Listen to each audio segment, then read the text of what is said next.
তোমার বাবার বাড়িতে আছি। হযরত আমিনা কথাটা শোনা মাত্রই সওয়ারি নিয়ে মদিনাতুল মুনাওয়ারার দিকে রওনা করেছে।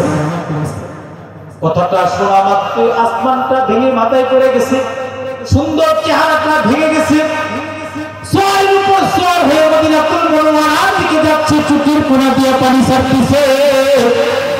লম্বা সফর করে যখন মদিনার কাছাকাছি চলে গেছে, কেউ একজন আমিনাকে ডাক দেয়া, আমিনা দেরি করে ফেলেছ, তোমার স্বামী আব্দুল্লাহ দুনিয়াতে নাই, তোমার স্বামী আব্দুল্লাহ পৃথিবীর জমিন ত্যাগ করেছে। হযরত আমিনা কথাটা শোনা মাত্রই সওয়ারির উপর থেকে পড়ে গেলেন এবং বেহুশ হয়ে গেলেন। কিছুক্ষণ পরে হুঁশ ফিরে আসলো। এবার হযরত আমিনা নিজের স্বামীর শোক প্রকাশ করলেন, কাঁদলেন, চোখের পানি ফেললেন, আবার নিজের স্বামীর বাড়ির দিকে রওনা করলেন। এবার নিজের স্বামীর বাড়িতে অবস্থান করতেছেন। আর এই অবস্থায় বিবাহের পরে স্বামী স্ত্রী একসাথে থাকার কারণে আল্লাহ তাআলা হযরত আমিনাকে গর্ভবতী বানিয়ে দিয়েছেন। এবার হযরত আমিনা বলে, আমার স্বামীর ইন্তেকালের পর আমার স্বামীর বাড়িতে যখন গেলাম, তখন ওই কাবার রবের কসম করে ওই ঝমঝম কূপের পানি নিচে থাকতো, আমি আমিনা গেলেই সেই পানিটা উপরে চলে আসতো। মহিলারা আমাদের ডাক দিয়ে বলতো, আমিনা তুমি যাও না, তুমি যাও না, তুমি যতক্ষণ থাকো ততক্ষণ ঝমঝমের পানিটা উপরে থাকে, তুমি চলে গেলে নিচে চলে যায়, তুমি দাও আমরা পানি নিয়ে শেষ করি, তারপর তুমি এখান থেকে যাইবা। হযরত আমিনার কর্মের ভিতরে আমার আপনার নবী হযরত আমিনা ডাক দিয়ে কয়, আশ্চর্য আশ্চর্য, এমন জিনিস দেখছি সাধারণত কোন গর্ভবতী মায়ের ক্ষেত্রে এমন হয় না। কাবার মালিকের কসম করে কই, আমার পেটের ভিতরে যে সন্তানটা আছে এটা এমন বরকতি সন্তান, এই সন্তান থাকা অবস্থায় আমার শরীরের ভিতরে কোনো দুর্বলতা কাজ করে না। পরিষ্কার করে বলতে চাই, বেদাতিরা দশটা জুলুস আর ঈদের মিলাদুন নবীর নাম করে আমার নবীর ইজ্জত বাড়বে দূরের কথা, আমার নবীর সম্মান তারা করায়। পরিষ্কার ভাষায় বলতে চাই, আমরা মিলাদ মানি, নবীর জন্ম মানি, নবীর জীবন বৃত্তান্ত মানি, নবীর সিরাত মানি। তোমরা বছরে একদিন নবীর জন্মদিনকে ঈদ হিসাবে মানো, যেটা কোরআনেও পাওয়া যায় না, হাদিসেও পাওয়া যায় না, সাহাবীদের জীবনেও পাওয়া যায় না। বেদাত কাজকে আহলে সুন্নাত ওয়াল জামাত কখনোই মেনে নেয় না, কখনোই মেনে নেয় না। ভাষায় বলতে চাই, আমার নবী শেষ নবী, আখির নবী, আখির পয়গম্বর, আমার নবীর পরে কোনো নবী নাই। সূক্ষ্মভাবে পাড়ায় পাড়ায়, গ্রামে গ্রামে, মহল্লায় মহল্লায় কাদিয়ানীরা তাদের সংখ্যাকে বৃদ্ধি করছে, টাকার বিনিময়ে তাদেরকে কাদিয়ানী বানানোর ষড়যন্ত্র চক্রান্ত করতেছে। পরিষ্কার ভাষায় বলতে চাই, আমার নবীর পরে গোলাম আহমদকে কাদিয়ানী বানিয়ে মুসলমানদের ঈমান নষ্ট করতে চাই না। 18 কোটি মুসলমান মেনে নিবে না, মেনে নিবে না। আমার আপনার নবীর পিতা আব্দুল্লাহকে সৃষ্টি করেছেন। লটারির ভিতরে হযরত আব্দুল্লাহর নাম চলে আসলো।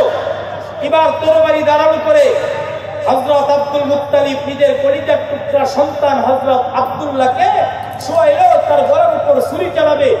এমত অবস্থায় মক্কাতুল মুকাররমার লোকেরা ডাক দেয়া কয়, আব্দুল্লাহ কি করছো, কার গলায় ছুরি চালাচ্ছ? এমন সুন্দর সন্তানকে কি জবাই করা যায়? তারে তুলে লইতে হয়, তাকে চুম্বন করতে হয়, তাকে আদর করতে হয়।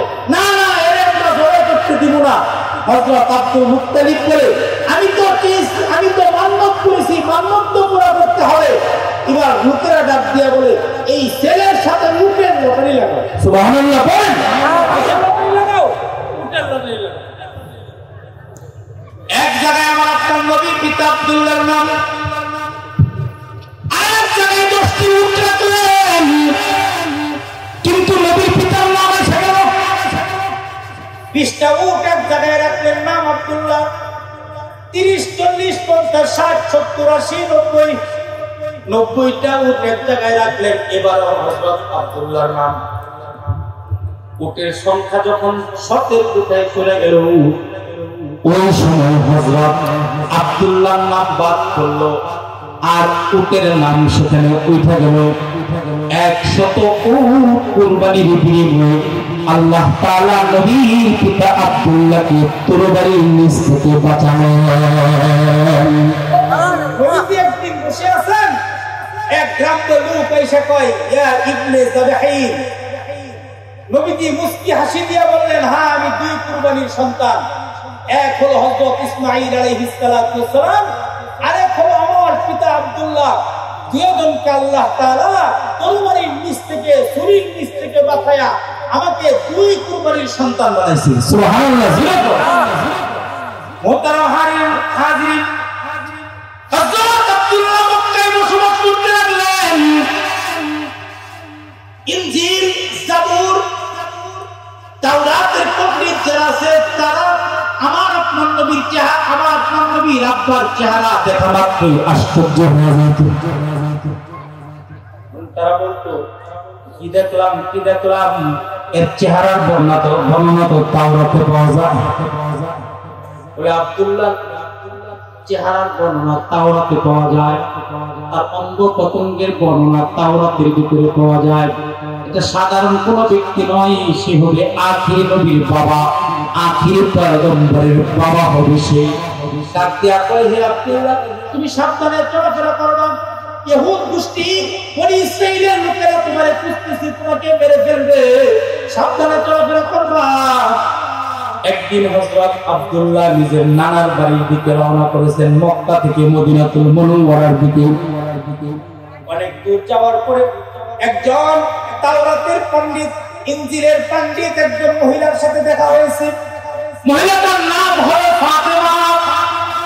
ফাতেমা ইনজিলের পণ্ডিত, ইনজিল তাওরাতের হাফেজ। আমার আপনার নবীর পিতাকে দেখা মাত্র রাস্তা দিয়ে ফেলেছে। বলতেছে, তোমার নাম কি আব্দুল্লাহ? বলে হ্যাঁ।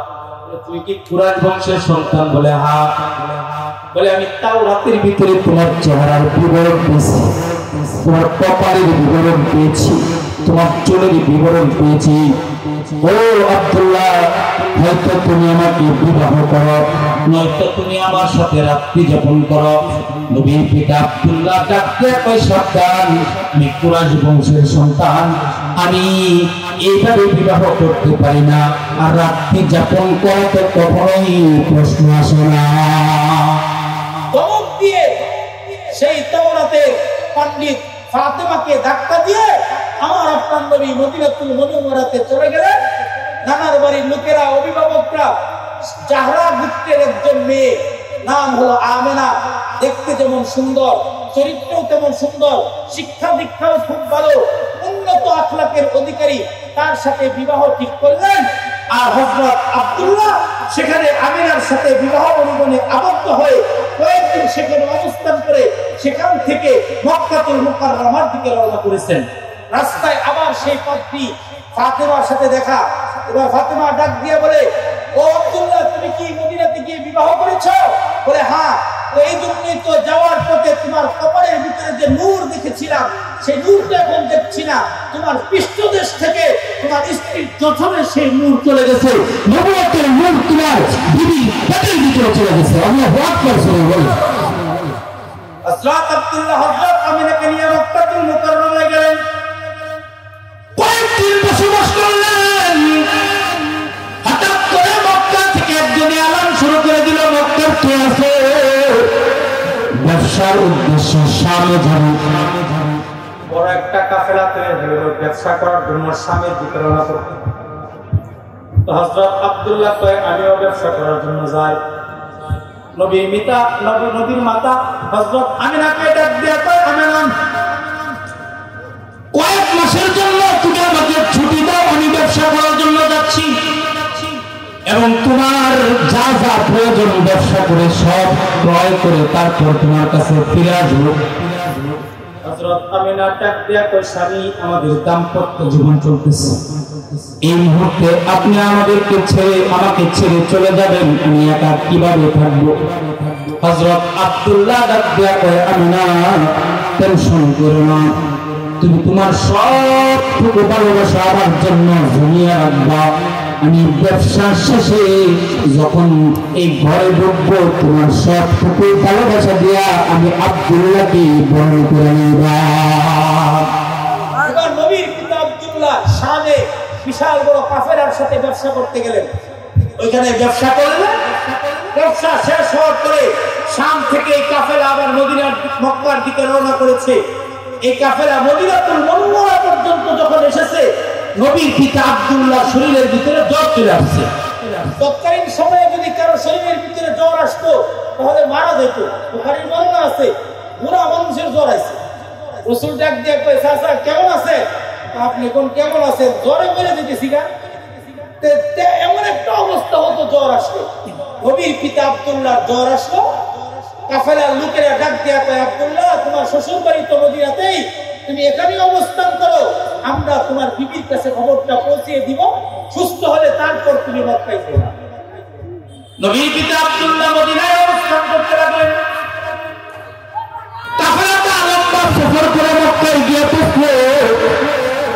মক্কার লোকের মানুষের ভিতরে ঈদ লেগে গেল। অনেকদিন পর তাদের ঘরের অভিভাবকরা আসতেছে, এ কারণে ঘরের ভিতরে ভালো রান্না বান্না হয়েছে, পরিষ্কার পরিচ্ছন্ন, খুব ভালো ভালো কাপড় চোপড় পরিধান করে নিজের অভিভাবকদেরকে রিসিভ করবে। নবীর মাতা হযরত আমিনাও ঘর পরিষ্কার করে রান্না বান্না করে ওইভাবে প্রস্তুতি গ্রহণ করে নবীর পিতা আব্দুল্লাহকে রিসিভ করার জন্য দরজায় দাঁড়ায় আছে। কিন্তু কাফেলার সবাই তাদের আপন আপন ঘরের ভিতরে আনন্দ চিত্তে ঢুকতেছে, আমিনার দরজা দিয়া কেউ ঢোকে না। অবলোক দৃষ্টিতে তাকিয়ে তাকিয়ে হযরত আমিনা অপেক্ষা করতেছে। হঠাৎ করে কেউ একজন ডাক দিয়ে কয় আমিনা গো,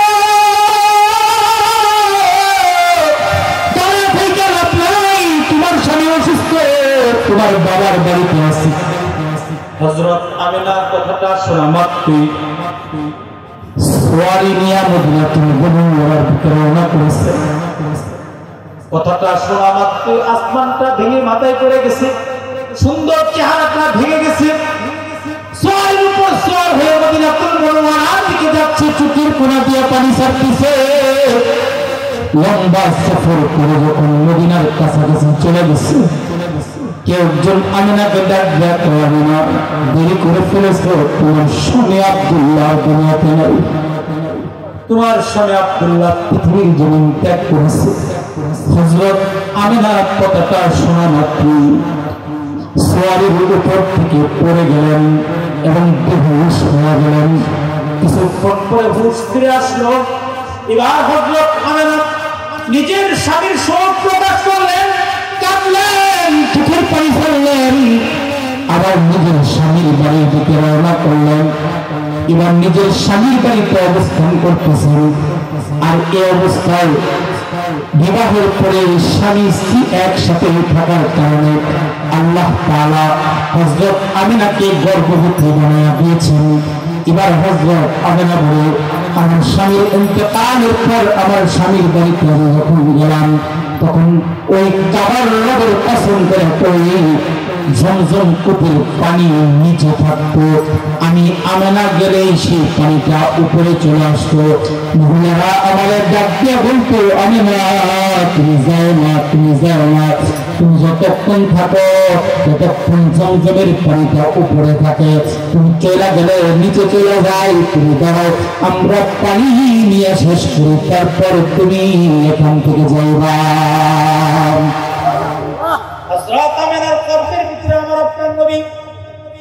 হযরত আমিনা ডাক দিয়ে কয় আশ্চর্য আশ্চর্য, এমন জিনিস দেখছি সাধারণত কোনো গর্ভবতী মায়ের ক্ষেত্রে এমন হয় না।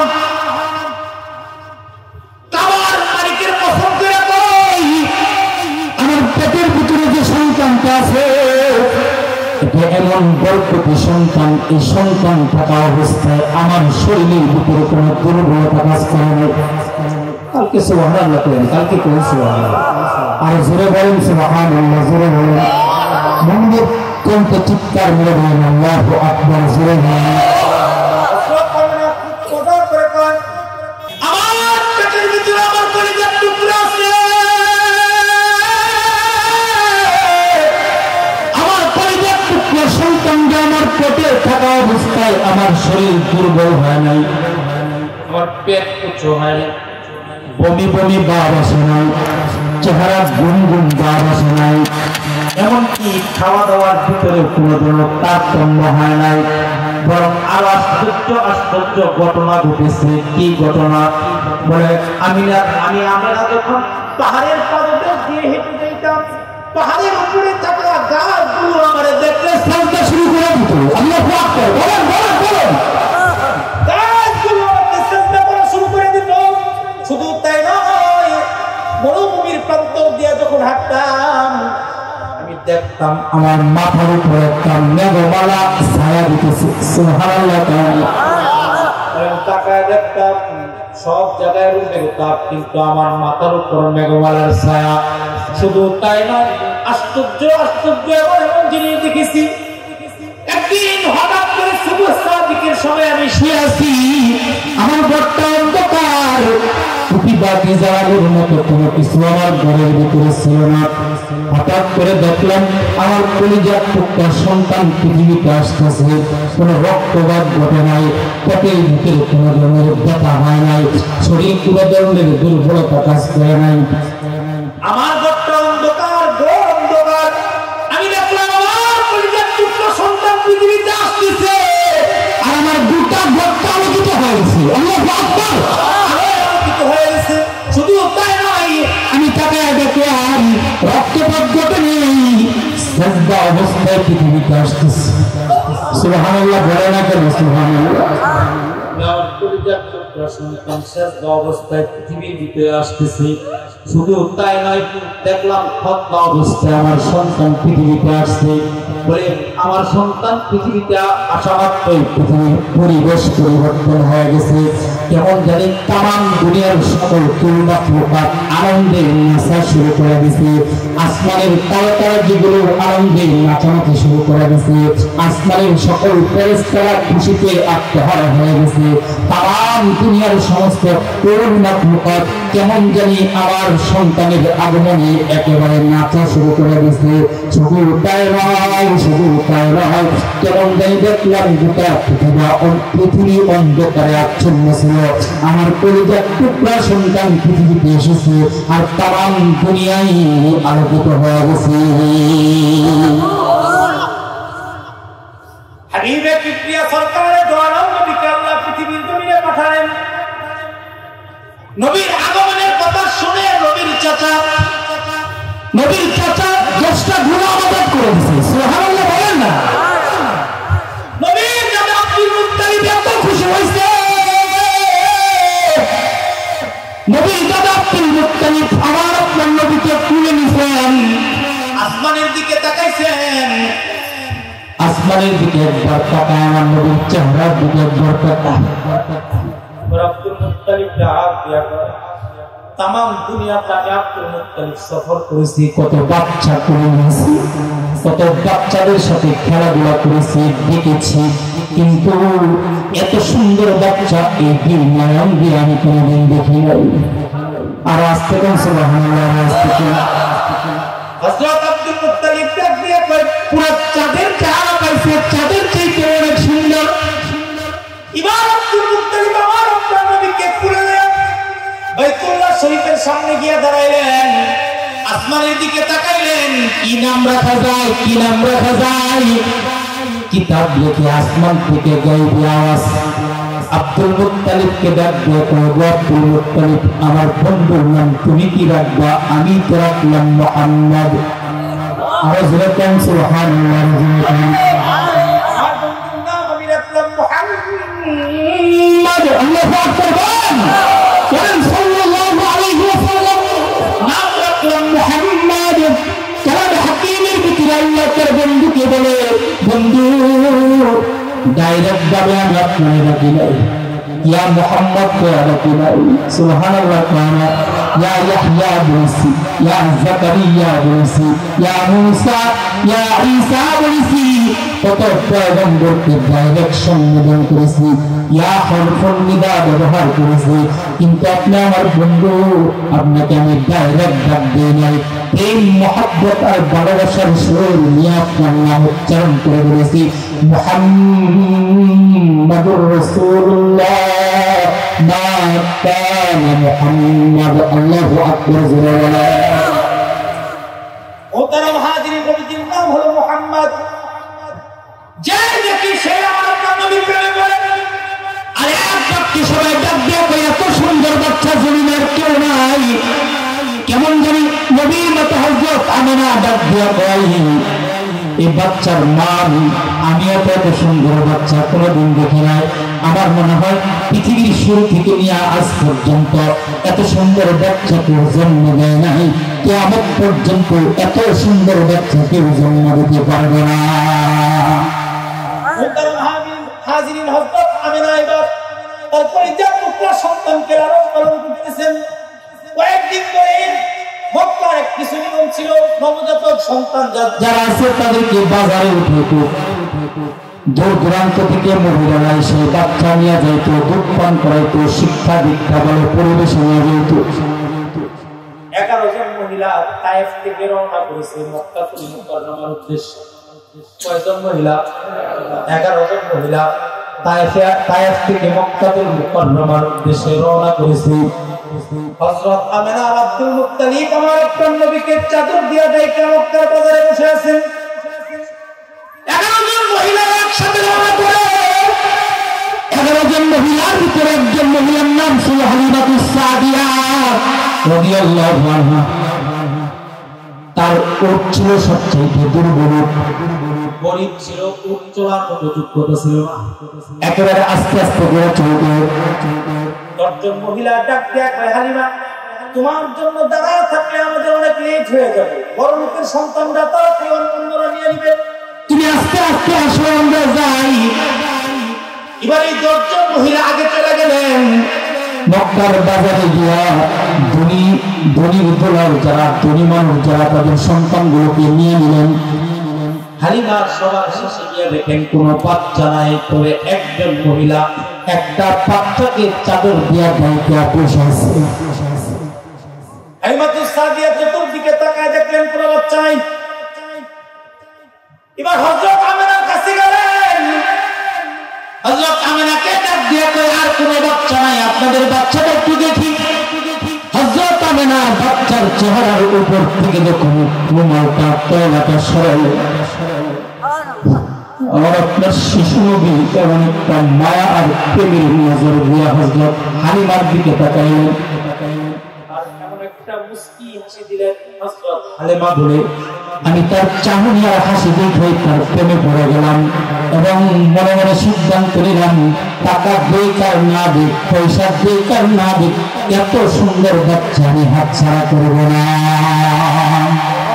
স্বামীকে ডাক দিয়ে কই স্বামী আপনি কি বলেন এবার স্বামী বলে হালিমা টেনশন করো না আল্লাহ বরকত দিলে এটার ভিতরে দিবে সুবহানাল্লাহ এবার আমিনার কাছ থেকে হালিমা বাচ্চাটা হাতে নিলেন বাচ্চাটাকে মাঝখানে বসায়া স্বামীকে সামনে বসায়া হযরত হালিমা পিছনে বসলেন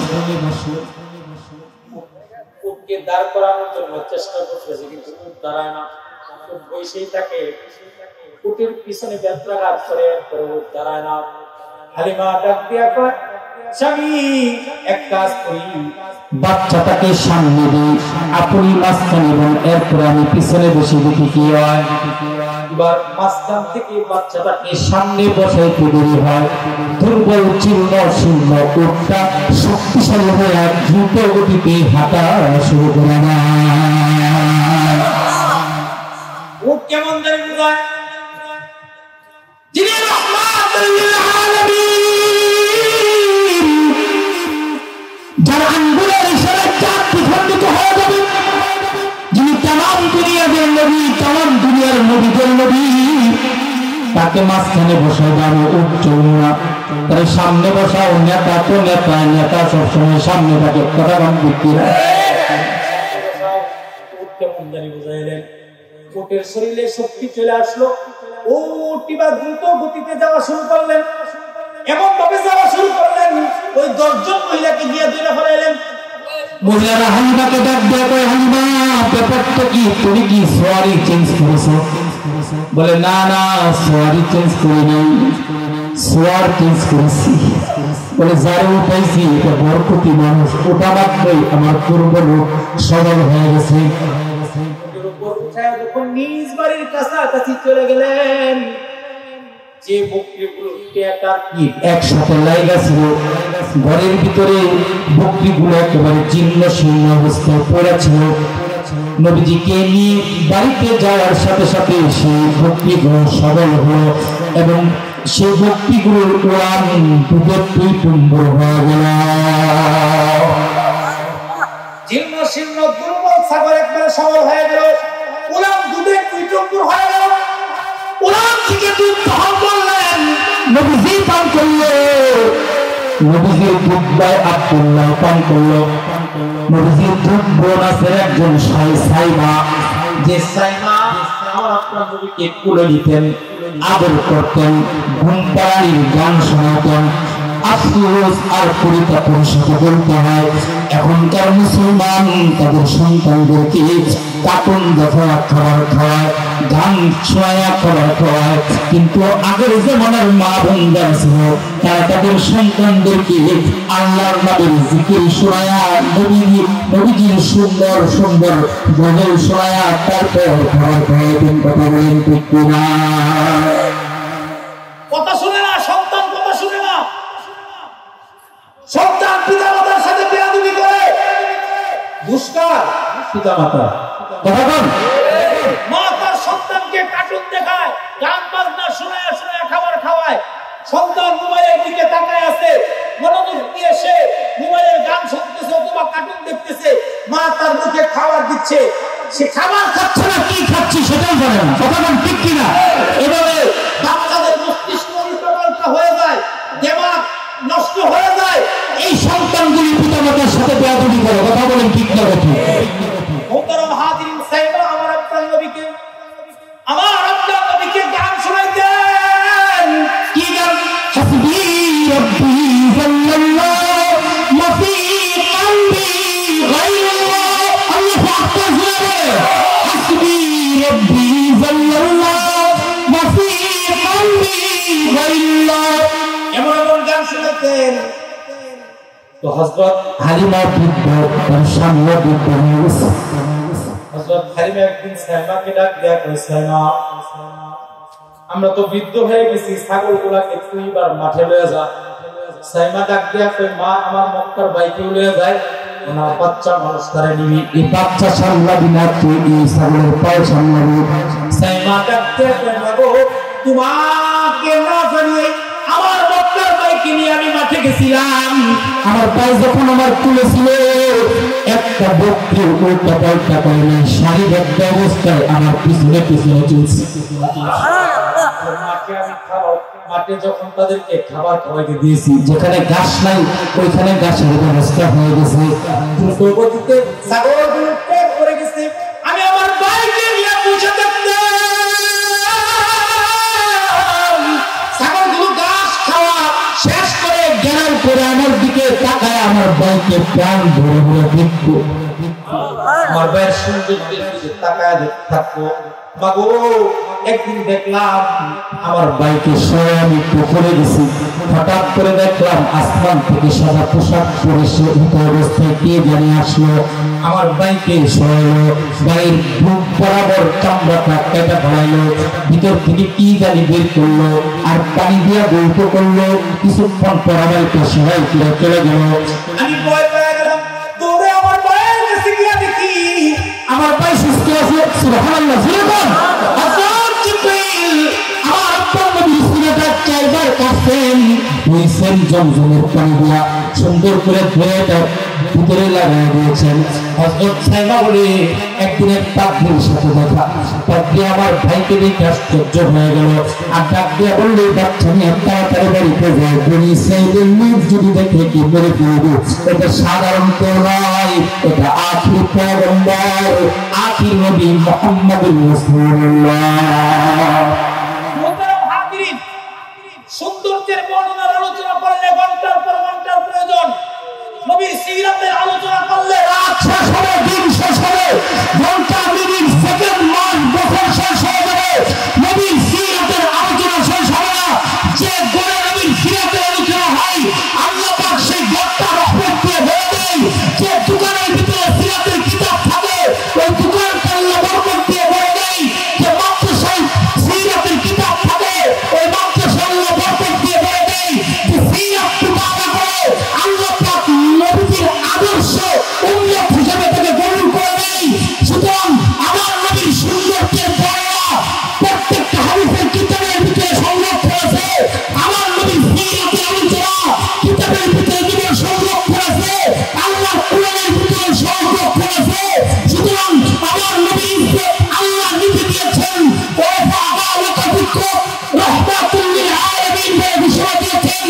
পরিষ্কার করে বলতে চাই, বেদাতিরা দশটা জুলুস আর ঈদের মিলাদুন নবীর নাম করে আমার নবীর ইজ্জত বাড়াবে দূরের কথা, আমার নবীর সম্মান তারা করায়।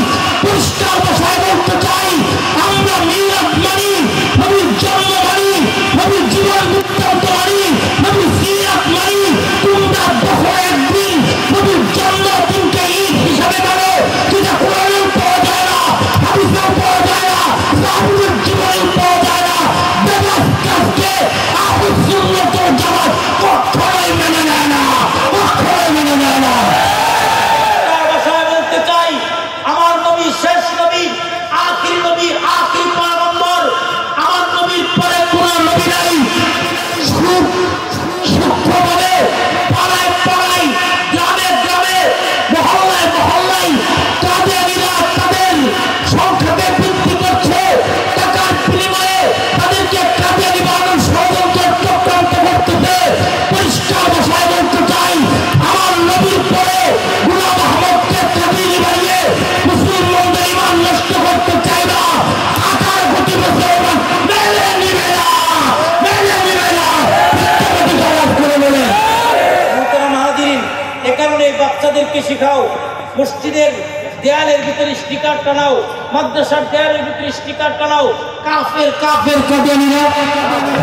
এই সমস্যা আছে কোনো? সন্দেহ আছে কোনো? যার সন্দেহ আছে তার ঈমান নেই। আমার ভাই, আল্লাহ পাক এত বড় বানাইছেন, প্রতিদিন এক একটা মাহফিলের প্রধান মেহমান থাকে। আল্লাহ তাআলা ওনার সিনাটার ভিতরে যেমন নূর দিচ্ছেন, আখলাকের ভিতরে নূর দিচ্ছেন। আল্লাহ আমার ভাইকে কবুল এবং মঞ্জুর করেন। ইব্রাহিম খলিল বিক্রমপুরী সাহেব দামাত বারাকাতুহু আল্লাহ ওয়ালাদের সুহবতে থাকেন, যার আখলাকের ভিতরে আল্লাহ তাআলা নূর দিচ্ছেন। নববী আখলাক ফুটে ওঠে, বিনয় এবং অহংকার করে না, নিজেকে বিনয়ের সাথে চলে। বুজুর্গদের জুতা সোজা করা তার যার নিয়মিত আমল, এমন একজন ব্যক্তি আমার ভাই। বয়ান আল্লাহ তাআলা ওনার বয়ানে এত নূর দিছে, কণ্ঠ যেমন সুন্দর, বয়ানও তেমন সুন্দর। সুন্দর ইনশাআল্লাহ, ভাই সুন্দর ইনশাআল্লাহ। সবাই হাত তুলেন, হাত তুলেন, হাত তুলেন। আল্লাহ আনিসুর রহমান আশরাফি সাহেব চমৎকার বয়ান করেন, যার বয়ানের ভিতরে এত নূর যে দিল বাঞ্চুর হয়, চোখের কোণায় পানি জমা হয়। আমাদের আশরাফ সাহেব হুজুর চলে আসছেন, হুজুর আসবেন, আমাদের বিক্রমপুরী সাহেবের উপরে বয়ান করবেন। শেষ পর্যন্ত থাকতে রাজি আছি ইনশাআল্লাহ। প্রথমে রাজীবপুরী সাহেব আসতে পারে নাই, 3 দিনের সফরে ফ্যামিলি নিয়ে সিলেট চলে গেছে। হঠাৎ করে অনাকাঙ্ক্ষিতভাবে হয়েছে এবং ওনাকে দাওয়াত করা হয়েছে। যাই হোক, এতে আমরা কেউ মনে কষ্ট নিব না, কর্তৃপক্ষের উপর কোনো ধরনের খুব রাখবো না। ভবিষ্যতে যদি আবারও প্রোগ্রাম হয়, আবার ইনশাআল্লাহ রাজীবপুরী সাহেব আসলো, এতে কোনো সমস্যা নেই। আপনাদের সন্তান তো, ঠিক না? আপনাদেরই সন্তান, অনেক মাহফিল করে অনেক জায়গায় বয়ান শুনে থাকেন। পরিশেষে একটা কথা, সেটা হলো এক বাক্যে শরীরের সবটুকু শক্তিকে বের করে চিৎকার মেরে বলতে হবে, কাদিয়ানীরা কি? হাত তুলে, হাত তুলে জুড়ে সবটুকু শক্তি ব্যয় করে ইমানি দায়িত্ব পালন করেন। কাদিয়ানীরা কি? কাদিয়ানীরা কি? কাফের কাফের কাফের কাফের।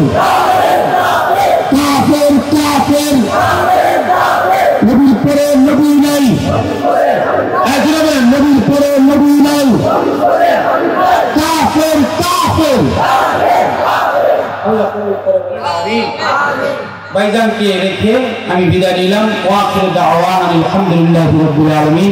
আসসালামু আলাইকুম ওয়া রাহমাতুল্লাহি ওয়া বারাকাতুহু। Presents by Kuakata media centre. হক্কানি আলেমদের নিত্য নতুন ভিডিও পেতে আমাদের চ্যানেলটি সাবস্ক্রাইব করুন। কুয়াকাটা মিডিয়া সেন্টার, ইসলামিক বিনোদনের বিশ্বস্ত সঙ্গী।